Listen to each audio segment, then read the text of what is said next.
कि नीतीश कुमार समाजवाद और सामाजिक न्याय पर के नाम पर राजनीति करने वाले सबसे ज्यादा जो लाठी चलाने वाला नेता है इस देश में, वो नीतीश कुमार है। स्वराज राजनीतिक दल है।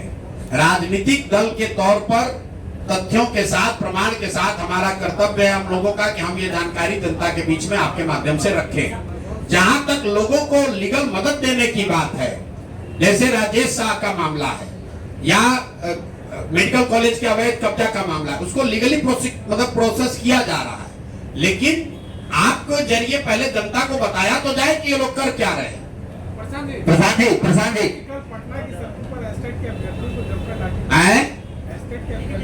लाठी बरसाई गई है। भाई 100 बार हम लोग कह चुके हैं कि नीतीश कुमार समाजवाद और सामाजिक न्याय पर के नाम पर राजनीति करने वाले सबसे ज्यादा जो लाठी चलाने वाला नेता है इस देश में, वो नीतीश कुमार है।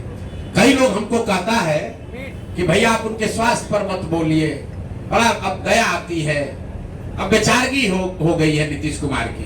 कभी कभी हमको भी लगता है, मेरा बहुत मधुर संबंध रहा है उनसे, कि व्यक्तिगत तौर पर उनको अब हम क्या बोले, शारीरिक मानसिक तौर पर थक गए हैं। लेकिन हर 2-4 दिन पर जो घटनाएं होती हैं वो झकझोर देती है। कल आपने देखा एक नए बच्चे को, 20-22 साल के एक बच्चे को पुलिस वाला वर्दी में जूते से, पैर से, जूता से उसको मार रहा था। आप बताइए, ये मानसिक तौर पर थका हुआ बीमार व्यक्ति नीतीश कुमार अपने बंगले में बैठकर बिहार के युवाओं को, पुलिस को ये अलाउ किया हुआ है कि ये जूता से जाकर मारो। इस व्यक्ति के प्रति कोई सिंपैथी होनी चाहिए? नहीं होनी चाहिए। एक सवाल रहेगा, क्या अभ्यर्थियों के साथ आप लोग खड़े रहेंगे फिर से? अभ्यर्थियों के साथ फिर से खड़े रहेंगे? अरे भैया, अभ्यर्थियों के साथ आप ये बताइए कि 3 वर्ष में हम लोगों ने आंकड़ा जारी किया है, 84 से ज्यादा अलग अलग समूहों पर लाठियां चली हैं पटना में। वो चाहे अभ्यर्थी हो, छात्र हो, आशा वर्कर हो, आंगनवाड़ी हो, सरपंच हो, मुखिया हो, रसोईया हो, सांख्यिकी वाले हो, राज्य कर्मी हो, कोई वर्ग बाकी नहीं है। हर आदमी लाठी खा के गया। यहाँ तक कि भाजपा वाले नेताओं को भी दौड़ा दौड़ा के नीतीश कुमार के पुलिस ने मारा। और फिर भी ये भाजपा वाला इतना डरपोक है कि सत्ता के लालच में, कुर्सी के लालच में, यही केजरीवाल जी को पीट पीट के यहाँ पर बंगला में लाल कर दिया था, और अभी नीतीश कुमार को भगवान बता रहा है। क्यों? सत्ता का लालच है। प्रशांत जी जो आप आरोप लगा रहे हैं, हम आरोप को नहीं लगा रहे। कौन? प्रशांत जी इधर प्रशांत जी इधर जो आरोप आप लगा रहे हैं, कायदे से आरोप लगाया? कायदे से ये आरोप तेजस्वी यादव को लगाना चाहिए, क्योंकि विपक्ष के वो नेता है। और तेजस्वी यादव कहते हैं कि दिलीप जायसवाल जो है उनके मामा है। तो क्या शीर्ष नेतृत्व के नेताओं का रिश्ता क्या बताता है कि भाजपा जो है वो आरजेडी की भी टीम है? देखिए, आज जो भाजपा, मैंने पहले आपको कहा, उसका जो भी नेतृत्व है, सम्राट चौधरी कहाँ थे? वो लालू जी राजद से ही तो निकले हुए हैं। कम उम्र में मंत्री बनाना, विधायक बनाना सम्राट चौधरी को किसने बनाया? यही तो राजद के लोगों ने ही तो बनाया। दिलीप जायसवाल कहाँ की राजनीति करते थे? ये सब राजद की उपज हैं। तो सब एक ही विचारधारा, एक ही तरह का लूट मार करने वाले तो लोग हैं। ये कोई गंगा से थोड़े, गंगोत्री से थोड़े ना निकले हैं, ये सब राजद वाले गंगोत्री से ही निकले हैं। तो जैसे जिसका जैसा उद्गम है वैसा ही उसका स्वभाव है, वही काम करता है। डॉक्टर लोग असुरक्षित बता रहे हैं कि बिहार में हम लोग असुरक्षित हैं। भैया, डॉक्टर सुरक्षित है कि नहीं, इसकी चर्चा हो रही है। चिंता ये होनी चाहिए कि बिहार के 13 करोड़ लोग असुरक्षित हैं। जब कोविड में आपके लोगों को दवा नहीं मिला, पैरासीटामोल, ऑक्सीजन नहीं मिला, तब बिहार के स्वास्थ्य मंत्री करोड़ों रुपए का फ्लैट दिल्ली में खरीद रहे थे। और मदद कौन कर रहा था? दिलीप जायसवाल। अब वो चर्चा का बात है। डॉक्टरों की सुरक्षा होनी चाहिए, वो तो रहेगी।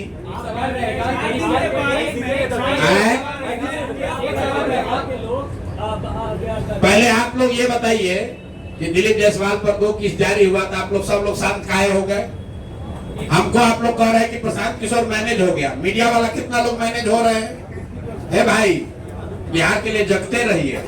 जो बताया जा रहा है उसको चलाइए, उनसे रिएक्शन तो लीजिए। आप लोग दिलीप जायसवाल से काहे नहीं पूछ रहे?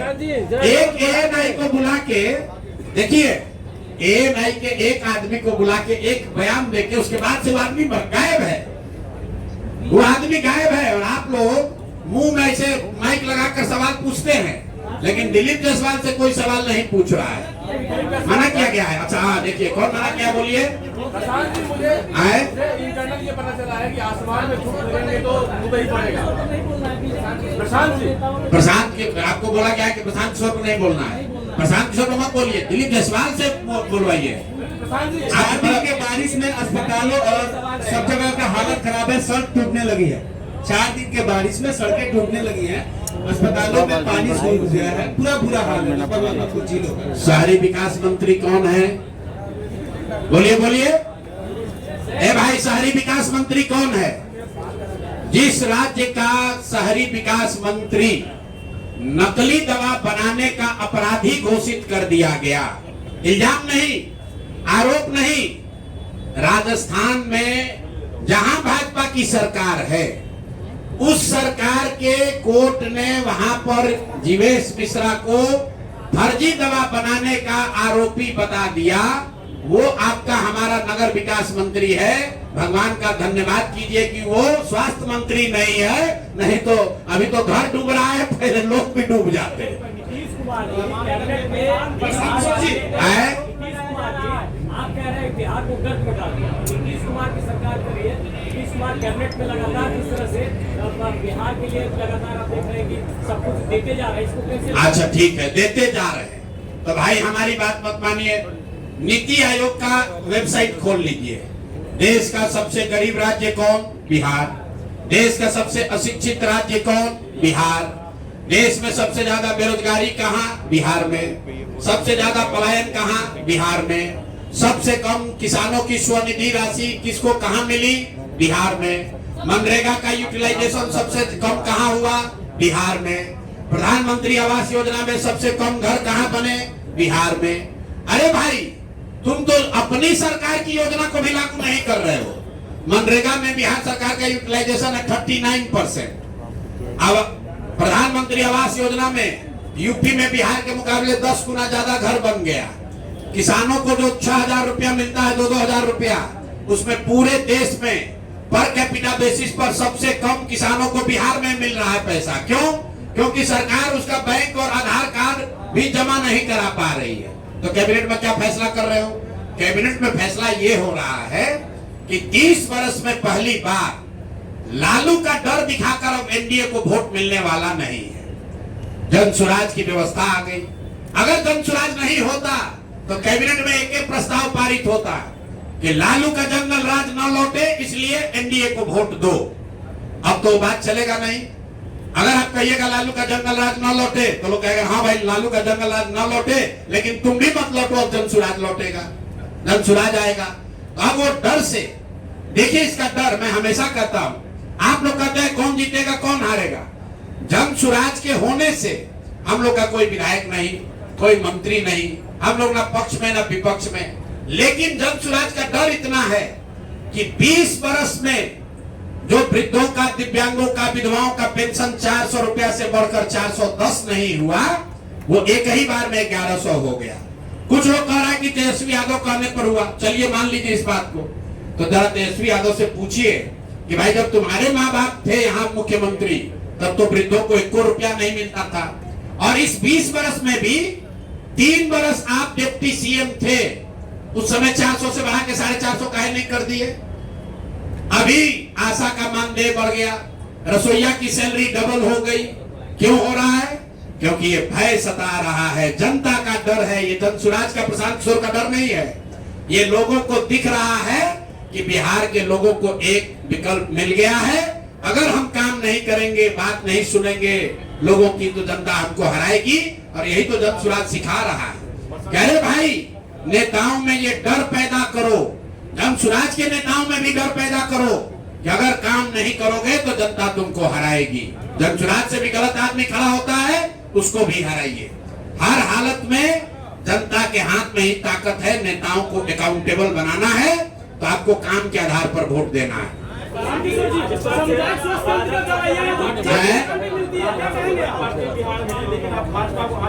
गया यार। क्या इसका मतलब ये है कि आप ये मान लिए हैं कि एनडीए की सरकार बनने जा रही है बिहार में? अरे हम तो ये मान लिए हैं कि एनडीए और जन सुराज में मुकाबला है। राजद को मरे हुए आदमी पर कितना बोझ डालिएगा? वो अपने खत्म है दल। भाई वीरेंद्र यादव के बारे में भी आप अरे भाई वीरेंद्र यादव को हम काहे बोले? जो यहाँ पर सत्ता चला रहा पहले उसको पकड़े। मान लीजिए भाई वीरेंद्र यादव ने गलती किया तो सत्ता में जो बैठे लोग उसको काहे नहीं अरेस्ट किया? उसको अरेस्ट करना ना चाहिए था। भाई वीरेंद्र ने मान लीजिए कि गाली गलौज किया तो जो सत्ता में बैठा है उसको जाकर अरेस्ट करना चाहिए था। क्यों नहीं अरेस्ट किया? हम लोग तो पहले कह दिए कि दिलीप जायसवाल जो भाजपा के प्रदेश अध्यक्ष हैं और राबड़ी देवी के मुंह बोले भाई हैं, वो बतवा नहीं सुन रहे हैं। राबड़ी जी ने कहा कि हमारे भैया हैं, दिलीप जायसवाल हमारे भैया हैं, तो आप तो सुदर्शन न्यूज के हैं। अरे भाई कभी कभी भी तो चलाइए मेरे भाई। भाजपा के द्वारा आरोप लगाया जा रहा है कि नैतिकता का पाठ पढ़ाने वाले प्रशांत किशोर कानून के कटघरे में। किस में? अभी तो तुम बताए भैया, प्रशांत किशोर ने कौन सा चोरी किया, हमने किसको ठेका दिया, कौन बालू शराब माफिया का काम किए, कौन सरकारी पद पर है, कोई पदाधिकारी बता दे हमने उसको कभी फोन किया हो, ट्रांसफर पोस्टिंग कराया हो, किसी को ठेका दिलवाया हो, हमारे घर परिवार दूर दराज का आदमी भी कोई बिजनेस व्यापार करता हो बिहार में तो बता दीजिए।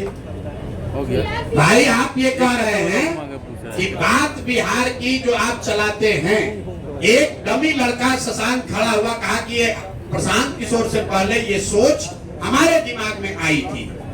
तो भैया मोदी जी जो भाजपा वाला हमको कह रहा है, भाजपा वाला से जरा पूछिए कि मान लीजिए एक बार को कि प्रशांत किशोर चोर है, नैतिक आदमी, इनमें मोरालिटी नहीं है, तो आपके सर्वमान्य नेता मोदी जी ऐसे आदमी को अपने घर में रखकर इनकी मदद ले रहे थे। अरे ये भाजपा के नेताओं को इतना भी नहीं समझ में आ रहा है। जरा पूछिए तो जाकर मोदी जी से कि सर ऐसे आदमी को जो कि नैतिक रूप से गलत है उसको आप इतना बड़ा देश का नेता हैं, आप प्रशांत किशोर का मदद काहे ले रहे थे? प्रशांत किशोर को साथ में क्यों रखे थे? प्रशांत जी